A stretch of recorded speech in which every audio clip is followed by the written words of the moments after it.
All right, guys, are there any questions over the homework assignments? No? What we're doing today is dividing rational expressions. So what we did for 7.31, what we did last Thursday and Friday, is almost going to be the exact same thing as what we're doing today. Because when we're dividing rational expressions, when we're dividing two fractions, well, we divide, I would say in quotes, we divide these two. Is when we divide two fractions, we take it, change it from division to multiplication, and flip the second. So really, the only difference from what we're doing today and what we did Friday is, well, the first thing we're going to do is change it from division to multiplication and flip the second fraction. And then everything else is going to be exactly like we did with multiplication. So there's not a whole lot that's going to change from division to multiplication. The one big difference is when we talk about restrictions. The restrictions of what x or our variable cannot be. Because when we talked about this Friday, we said that the denominators, so these two here, could not be 0. Because if we have a denominator of 0, we're having a division of 0, which doesn't work. But looking at this example problem here, we're not going to focus too much on the rest of this here. What would happen if we said x is negative 2?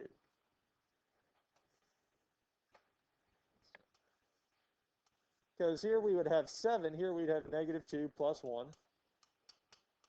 divided by here we'd have 2 times negative 2, minus 3, and negative 2 plus 2.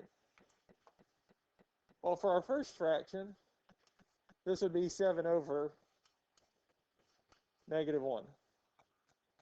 The denominator for the other fraction would be 2 times negative 2 is negative 4, minus 3 is negative 7, and negative 2 plus 2 is 0.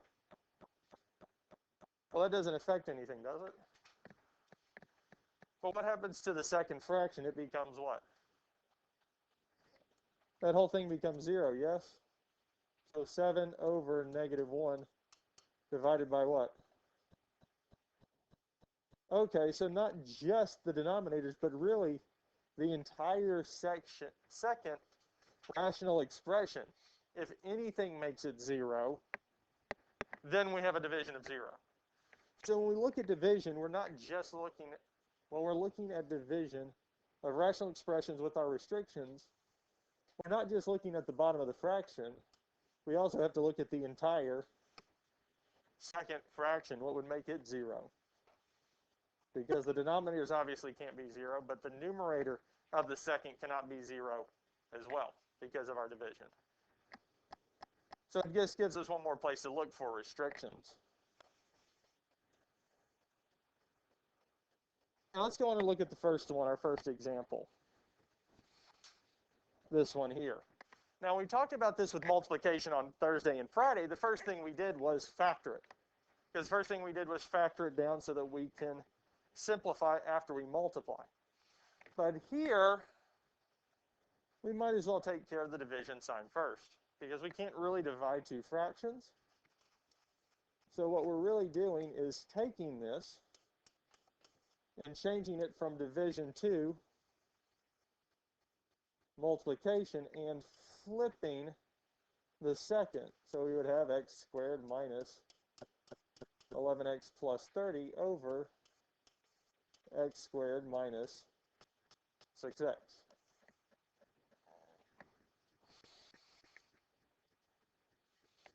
And now we're going to treat it exactly like we did on Thursday and Friday.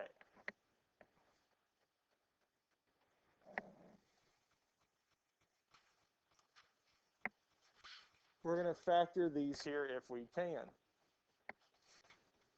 And looking at these four expressions, well, 7x is not going to factor because it's only one term and there's nothing else we can do with it.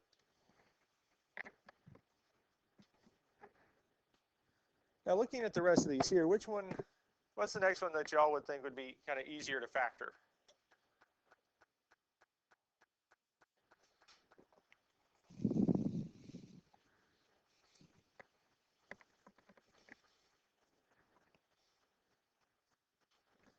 I'd say the two denominators.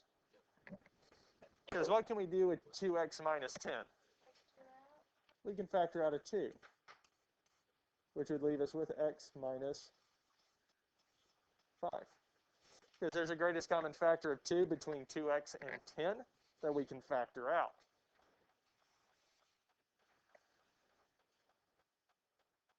How about with our x squared minus 6x? There's a greatest common factor of x that we can factor out. And if we factor an x out of x squared, we're left with x minus 6.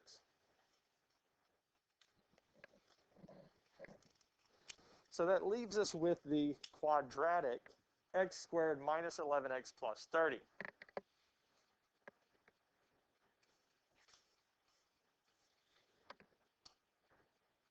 Now looking at this here, since 30 is positive, the signs are the same and they match the sign of the middle term, which would be negative and negative.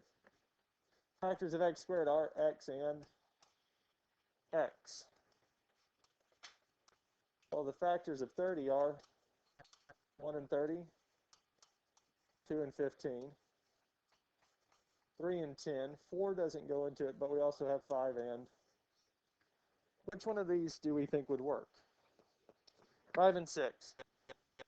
And we're really hoping 5 and 6 because it would give us two things in common on top and bottom. And if we did check this here, we would see that it is correct. It is the factors of 5 and 6 that do work for this here. Any questions on this here?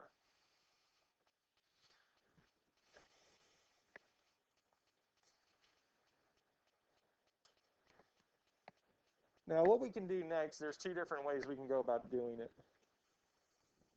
One of them is we can multiply these together. So we're going straight across the top. So it'd be 7x times x minus 5 times x minus 6. On bottom, we're going to have 2x times x minus 5 times x minus 6.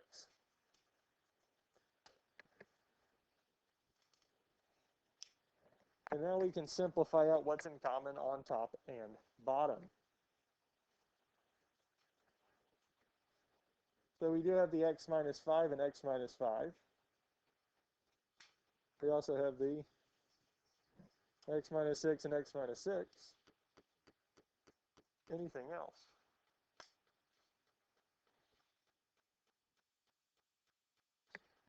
Well, so don't we have an x and x? So these would cancel out as well, leaving us with what? 7 over 2.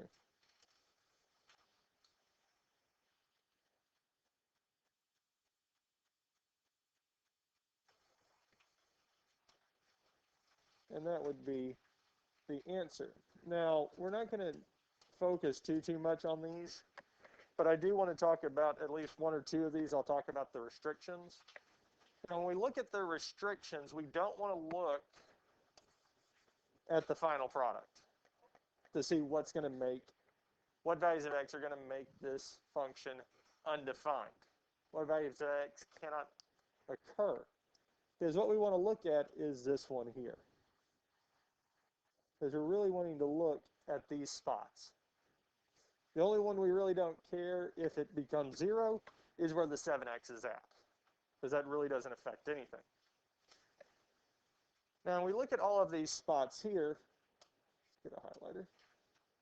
Well, we can look at the x minus 5 first. So what value of x is going to make x minus 5 0? 5. Because x minus 5 equals 0, well, we can add 5 to both sides, telling us x is equal to 5. So 5 is going to make that one 0. So x cannot be 5. Well, it actually works out that we do also have it down here. If it occurs once, more than once, it really doesn't matter because x cannot be 5. It satisfies both of those there. Well, the next one we have is x minus 6. And we do have it 2 places, but we only have to list that 0 once. And that would be 6. Is x minus 6 is equal to 0? We can add 6 to both sides, telling us x is equal to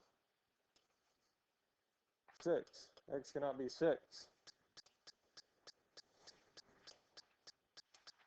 I don't need to put one. Well, we do have one last one.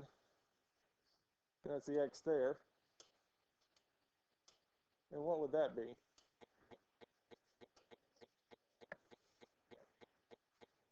Because we have x by itself and it cannot equal 0, but what value of x is going to make x equal 0? 0. There's nothing else with it. So for this here, the restrictions for this here would be 5, 6, and 0.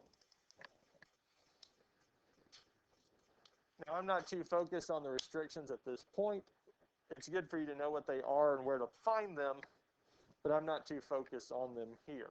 If you do check your answers in the back of the book is only going to list the restrictions that were simplified out completely. So here it would list all of them.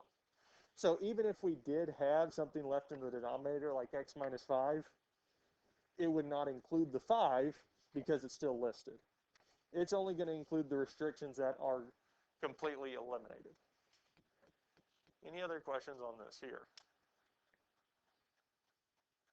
Okay, let's look at the next one. 11x over 3x minus 9 divided by x squared minus 5x over x squared minus 8x plus 15.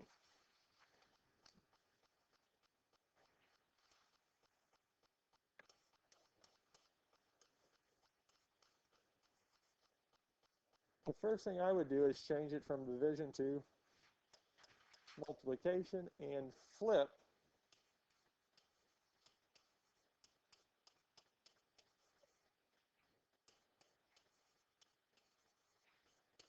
the second rational expression.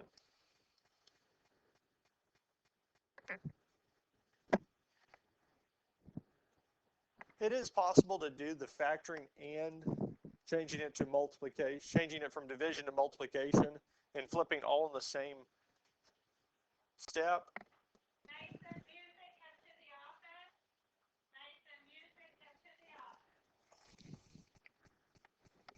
But I think with beginning this and getting started with this, that's a little bit at once, because it's easy to get things flipped when you're doing too many steps at once. Well, now we can go on and factor. What's the easiest thing to factor out of these here? Well, yes, but I'd also think the 11x, because the 11x isn't going to change. And how would we factor 3x minus 9?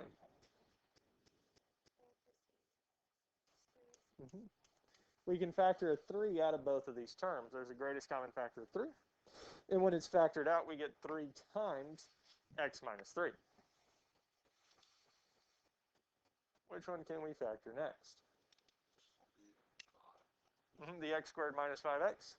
It has a greatest common factor of what? X, which leaves us with x minus 5.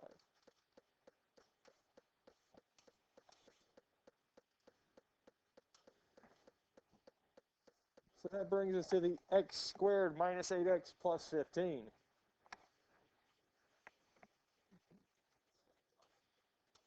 We'd have subtraction and subtraction because our 15 is positive and the middle term is negative. We'd have x and x from x squared and 3 and 5. Because our 3 times 5 would give us 15. And negative 3 plus negative 5 does give us negative 8.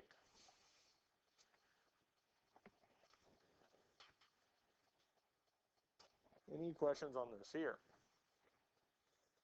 Now again, we can go on to the next step and rewrite them all on the same line, which is perfectly fine. The other method that we can do it is connect the two lines together because we're multiplying straight across the top, straight across the bottom. Well, we can say that the x minus 3 cancels out with the x minus 3. X minus 5 and x minus 5 cancel. x and x,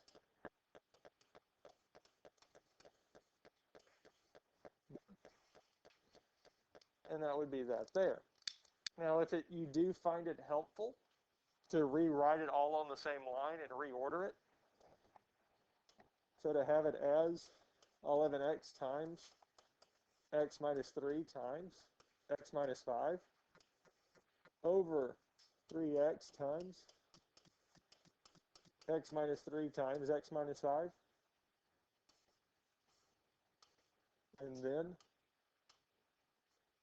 cancel everything out to get to 11/3, that is perfectly fine as well.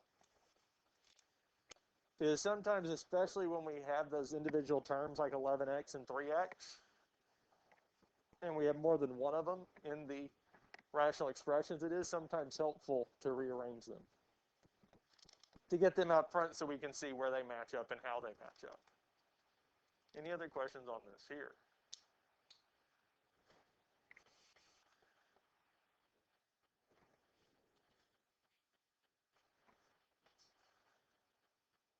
Are we ready for the next one?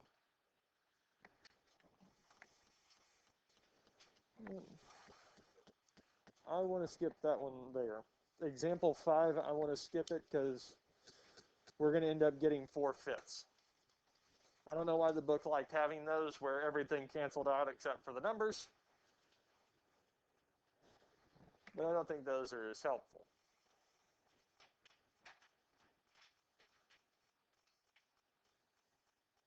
So the first thing we can do is take it and change it from division to multiplication, which would give us 4a squared minus 1 over a squared minus 4 times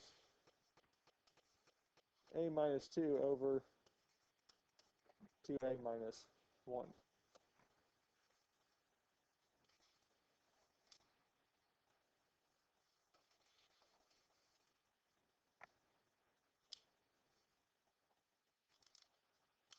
So what in this will not factor?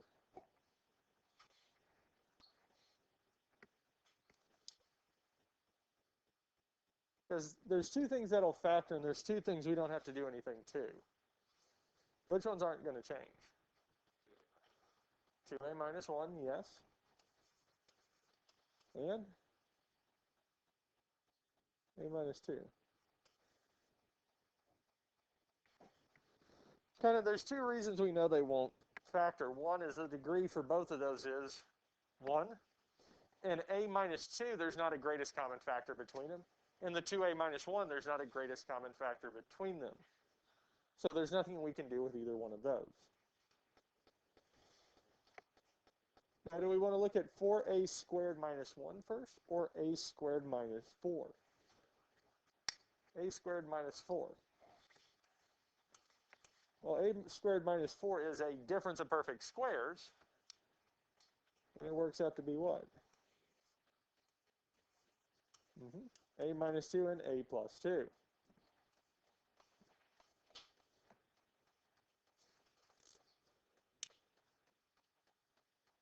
Now we need to factor 4a squared minus 1. Is 4a squared a perfect square? Is 1 a perfect square? So this here's another difference of perfect squares, which would be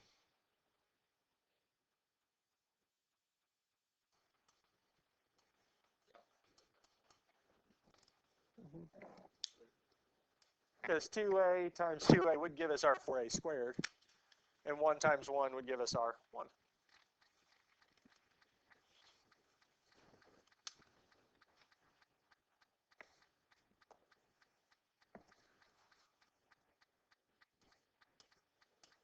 Now at this point here, we could connect these two lines and cross out what's in common, or we can actually write them on the same line. If we do either one, we would have 2a minus 1 times 2a plus 1 times a minus 2 over a minus 2 times a plus 2 times 2a minus 1. And we can simplify what's in common on top and bottom.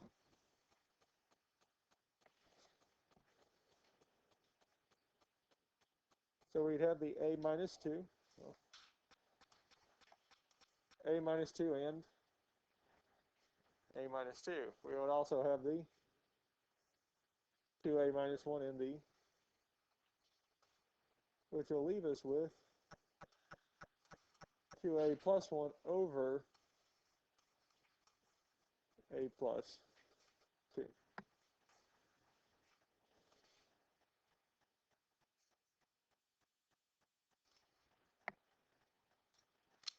Any questions on this here? Now, at this one here, we can look at the restrictions. If we looked at the restrictions for here, we would want to see what a cannot equal. And we'd be looking back at this here. Well, the first one we can look at is a minus 2, and we do have it in 2 places. Well, what value of a is going to make a minus 2 equal 0? 2, because 2 minus 2 is 0.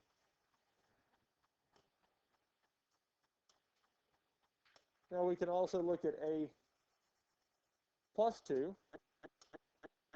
And what value of a is going to make a plus 2 0? Negative 2. And lastly, we have 2a minus 1. So this one here might be a little bit harder just to see, because 2a minus 1 equals 0. So the first thing we can do is add 1 to both sides, which would tell us 2a is equal to 1. Divide by 2, telling us a is equal to. So a cannot be 2, negative 2, or 1/2. Because if a is any one of these 3 values, we would have a division of 0, which would not be possible. Now I put the negative 2 in green because if we look at the answer, a plus 2 is still in the denominator. So the book would not list it as a restriction because it is still in our answer. The other 2 of 2 for our a minus 2 and 1/2 for our 2a minus 1 are not in the denominator anymore, so it would list them. I personally, even though a plus 2 is still in the denominator, I would still list out all 3. I would still list out all 3 as the restrictions. Our textbooks are going to stick with 2 and 1/2 as the only restrictions because the third one is still in the equation, in the expression. Any questions on this here?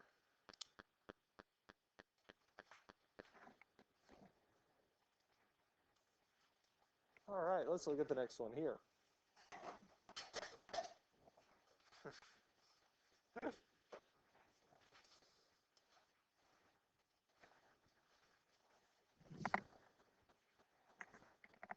Yeah.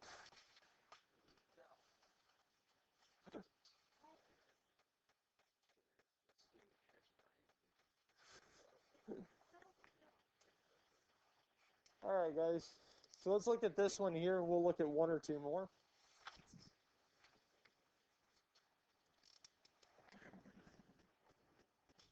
So again, the first thing we can do is change it from division to multiplication, which would give us y squared minus 9 on top over y squared. And the second one is going to change to having y plus 2 on top and y to the 5th plus 3 y to the 4th.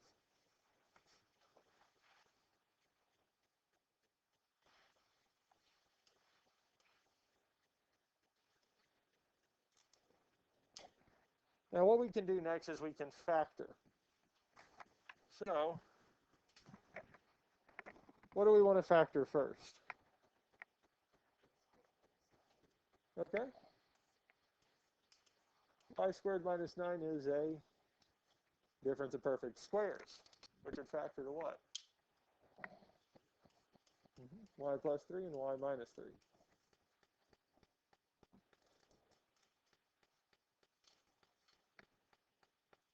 How about the denominator for that one? Just be y squared. It's one term. There's nothing we can do with it. Let's look at the numerator of the second one, y plus 2. Well, it's just going to be y plus 2. The degree is 1, and there's no greatest common factor, so there's nothing we can do to it. And that leaves us with the last one, y to the 5th plus 3y to the 4th. So most likely there is some type of factoring that we can do to it. So what would we do first? Yes, I would factor a y to the 4th out. I would always look for greatest common factors first. So if I factor a y to the 4th out of y to the 5th, we're left with y plus 3. So inside the parentheses, y plus 3 is a first degree, because the biggest exponent for any variable is 1. So the only thing we could really do with those two terms is find a greatest common factor, which we already did. Now we can multiply them together and simplify. So in the numerator, well, we have y plus 3 times y minus 3 times y plus 2. In the denominator, well, we have y squared and y to the 4th, which would give us y to the 6 times y plus 3. Well, the only thing they have in common on top and bottom is the y plus 3, which actually just leaves us with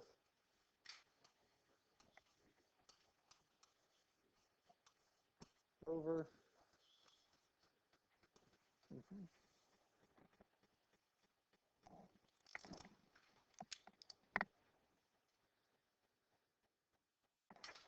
and that's it.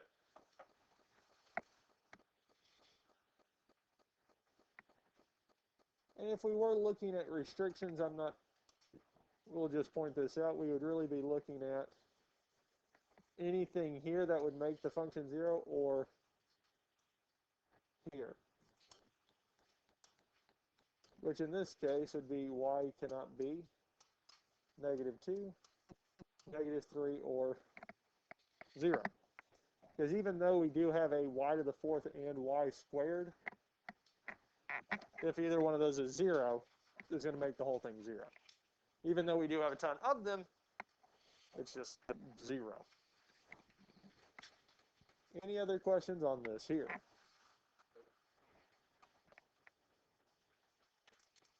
How do we feel about division? It's pretty much the exact same as multiplication, yes?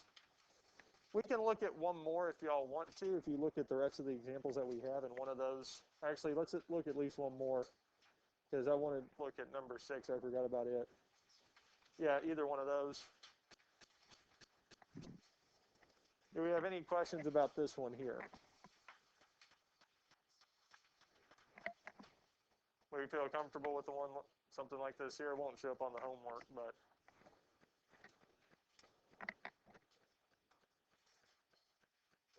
I do want to look at one of these.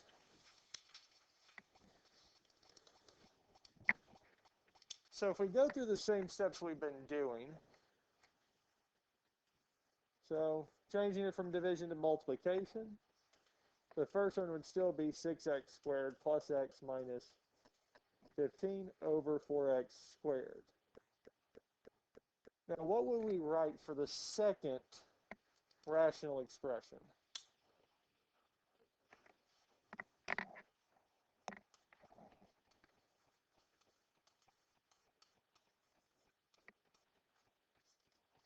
Because as we said on Friday, if they are not given a denominator, if a denominator is not written, it's understood to be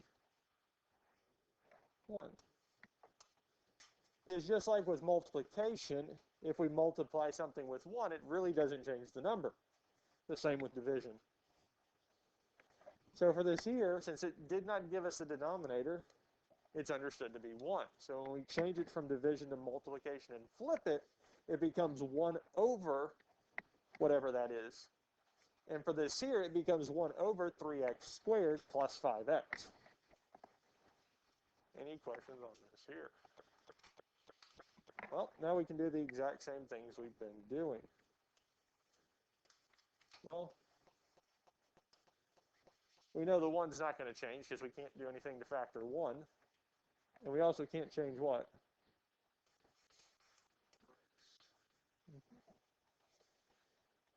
Now, looking at the other two, which one do we want to factor first? 3x squared plus 5x. So what can we do first in factoring it? Yes. There is an x in common in both 3x squared and 5x. And if we factor it out, we're left with plus 5. If we factor an x out of x squared, we're left with just x. And if we factor an x out of 5x, we're left with just 5. And that brings us to factoring 6x squared plus x minus 15. Since the 15 is negative, our signs are going to be opposite. Now, the factors of x squared, we will have x and x. Now, the factors of 6 are 1 and 6 or 2 and 3. Which factors do we want to try first? 2 and 3. Does it matter which one has 2 and which one has 3? We want the 3x with the plus. Now, why am I putting it with the plus?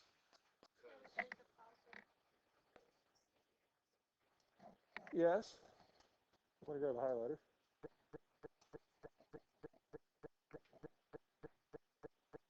Because I want something to be the same on top and bottom, yes? So far, the only things on top are our 6x squared plus x minus 15. The only other thing up there is 1, which isn't going to simplify with anything. So if something's going to simplify, I'm going to need it to be the same as our 3x plus 5. Because the x and 4x squared aren't going to simplify because I don't have a single term on top. I don't have an x by itself on top or a 4 or anything divisible by 4. But if I do have a 3x and a plus, it is starting to line up with this here. I try to use the other factors as a guideline or a map to figure out what the other ones will factor to. Now, it'd be really helpful if we can also get a 5. Well, what are the factors of 15? 3 and 5. So I can put a 5 in here and a 3 over here. Now, if we do check this, 3x times negative 3 is 5x times 2 is plus 10x, which gives us a positive 1x, which is the middle term that we wanted. So a lot of times the other factors on top and bottom can help guide us to where we need to go.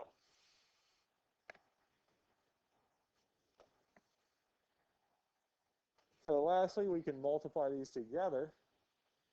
Well, these times 1, 3x plus 5 times 2x minus 3 times 1 is, well, it's just going to be 3x plus 5 times 2x minus 3.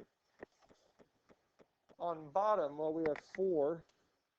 X squared times x is going to be x cubed times 3x plus 5. Well, the 3x plus 5 and 3x plus 5 will cancel, telling us that we have 2x minus 3 over 4x cubed. And that's it. That's all we have to do on these here. Any questions on any of this here? We good with the rest of this here? All right. Because that's the rest of this here, and we're not focused on that.